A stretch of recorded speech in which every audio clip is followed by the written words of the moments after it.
I think brining is a great way to get really moist, tender meat. And here's how to do it.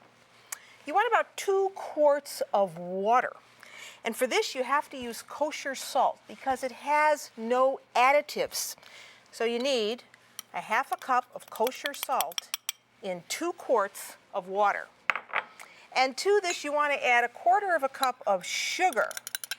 So all that goes in. Now for brining pork chops, if you're going to do it on the day that you want to cook the pork chops, you're going to have to do this several hours ahead of time. There's a fine line between when the pork is over-brined or under-brined. So you mix that all together until it dissolves. And that is a basic brine. You want to put it in a plastic bag, because now you have to transfer this into a bag, and I think a bag is the easy way to do this, because then you can go back and shake the pork chops from time to time so that it's evenly coated. And then you add those pork chops. So there are mine. And these are really thick. These are 1.5 inch thick pork chops. So you only need 1 of these per serving. You could probably even share it with somebody. So get them all in the bag. And then close the bag up. Really seal it well, because now you have to put this in the refrigerator. And then I take them and I put them in a flat dish, like a Pyrex dish. You could leave them in a bowl like this, but I think this is much better. Lay them down, and from time to time, you're going to shake them from side to side. How long do you brine pork chops like this? From 2 to 4 hours.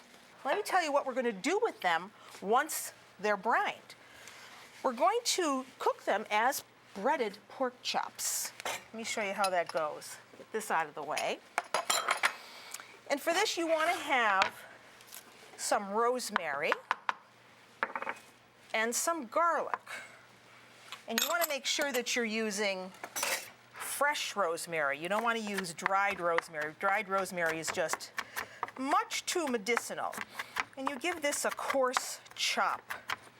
In my pan here, I've got some oil, and I want to get that going now so that it's hot enough to receive the pork chops. Okay, so here is our garlic and rosemary in the bowl. Okay, then with that, we want hot red pepper. If you don't like hot red pepper, you're going to leave it out. Not too much salt. You've got salt in the brine, so just a pinch. Some pepper. And about a cup or so of breadcrumbs. You may need more because those were very large pork chops. And you mix that all around. And for breadcrumbs, please don't use commercially prepared boxed breadcrumbs. Make your own. It's so much better. Okay, now we need eggs. So here are 2 eggs. I like to do this in a deep bowl so that I can get the pork chops really well coated. So 2 eggs in a bowl. And you just break those up. Now, if you can't have eggs, you could use egg beaters for this. Okay, now we can get those brined chops. So here they are. I've moved them around every so often.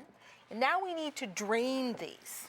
So you want to do that in a colander. So take the bag, put it in the colander, and open the bag. And then let all of the brine out. And now what you need to do is rinse them. You need to get all that salt off. And then you want to have some paper towels ready, because you really need to dry the pork off. So get some paper towels and put them on the towels. So now you want to pat them dry, and I'm going to put them in that beaten egg that I just did. And you're probably saying to yourself, well, if you're doing that, why are you drying them off? Well, I'm doing that because I don't want water on the pork. I want the egg to coat these beautifully so that I can put them in the breadcrumb mixture. So you turn it in the egg, coat it in the egg, back and forth, and if you find that you don't have enough egg, well then add another egg. But really coat them well, just like that. And then here is your breadcrumb mixture. And I put a little bit on a piece of wax paper, or you could do it in the bowl. Spread that out. Take your pork chop and really coat it well. Put 2 each on a plate, like that. And wash our hands in hot, soapy water, because we do not want bacteria anywhere. In they go, uncovered for about an hour. Here they are, an hour or so later. We want to get some oil going now in a saute pan or a heavy-duty casserole dish. So here's mine. Get it hot. You want to put a very thin layer of oil down in the pan and really get it hot. And I just take like a little bit of the breadcrumb and put it in there to test, to see. If it really starts to spark right away, then I know that that oil is hot enough. So turn the heat way up, and we want to get a nice crust on these.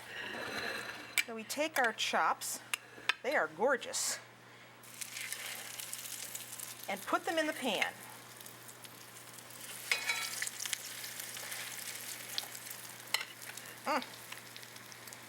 Don't crowd them. If you can't fit them all in, then cook a couple at a time, but I think these are going to fit. And they do. So we want to let those cook until they're crusty on the underside.